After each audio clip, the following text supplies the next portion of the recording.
Let's talk about Kobbie Mainoo very quickly because it'll be interesting to see what sort of role he plays here today, Nikki. We saw him playing as a 10 midweek against FCSB. He's been a revelation of a young player, let's put it that way. His breakout season last season was great. This season maybe a little bit stop-start due to injuries.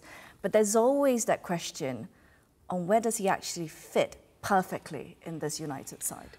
Yeah, I think for me it's obvious where he preferred to play himself, and obviously where he's best playing is ahead of the sitting two in a more forward role. The reason why he has been playing down there, quite frankly, is that they've got no players suitable to play down there. If they had two dominant midfielders there, Kobbie would play up from higher up all the time. Like the manager said there, he's great in between the lines, making things play, and I think he's good over 15, 20 yards. I think in a sitting, playing in two sitting midfielders, you've got to be able to go box to box, and I don't think he's got legs for that. I think his perfect positions are number 10 or just off the front. Is it purely because of that you feel maybe he doesn't have the athleticism, maybe he's better as a 10, Sharpie?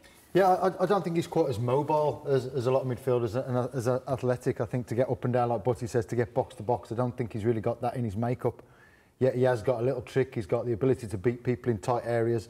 We've seen him score goals and create goals from tight areas before. But do you not think he can grow into that role? I think in the last year he's probably grown a couple of inches upwards and sideways as well, in a good way. I don't know. With just his shape and his physicality, he's not a nimble, cover every blade of grass type of player for me. He's more of a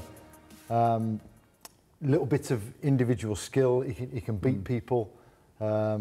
He's good in, like the manager said, he's good in tight areas.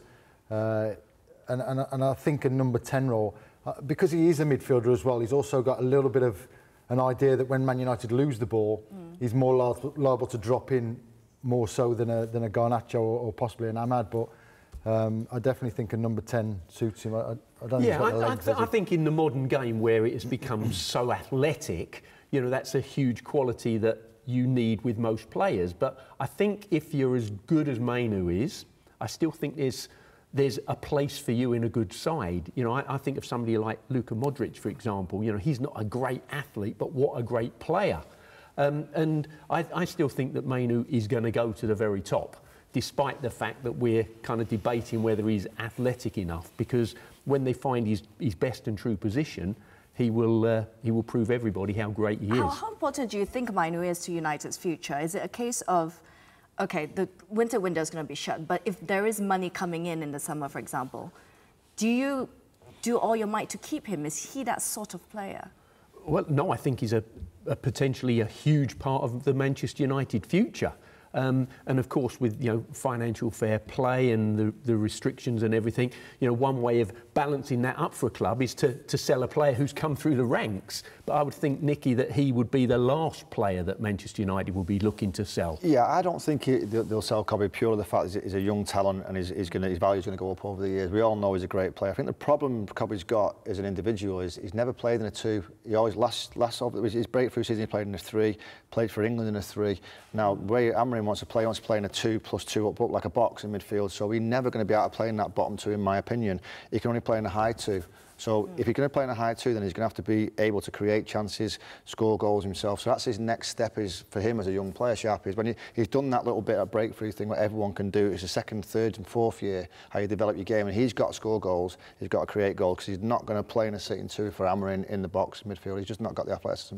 That's the next level, you feel, for him, to just get the goals more consistently, creating more chances. Yeah, and he will get them, because if he's going to play further forward, you need him to play further forward to get into dangerous areas, to create and to open up gaps for other people to score as well. So, yeah, he's definitely going to fit into a number 10. And I think he'll probably enjoy it there more as well. I think he'd rather play there. Everybody would rather play number 10 than number 6 and have to do a load of running. But, no, I think he is a massive part of the future. But I do think, like Butty said again, it's your 2nd, 3rd and 4th season that become difficult, because people have obviously done the homework, they've watched you play, they know your weaknesses, and that's when you need to sort of strengthen your game. So if he goes forward in number 10 role, who then sits beside Ugarte? Is there anyone suited? I think that's a transfer window's got to happen. I think at the minute you'll just get someone coming in, fitting in. Bruno might do it tonight, someone might do it next week. Kobbie might go in for one game in there, but ultimately... Do you think Toby Collier could maybe... He can do, but again, Toby's, for me, Toby's he's the opposite to Kobbie. He's the athlete that can get up and down, up and down, up and down. But don't forget, we're talking about Man United as though it's a... Well, it is at the minute, a bottom half of a table team. Man United should not be nowhere near that. Man United have got to be in the top 4, top 3, top 2, and then challenging for the Premier League over the next 3 years. And to do that, he's got to go and sign a superstar that sits in alongside Ugarte there and get Man United back to what it should be, which is every single position having world-class players in.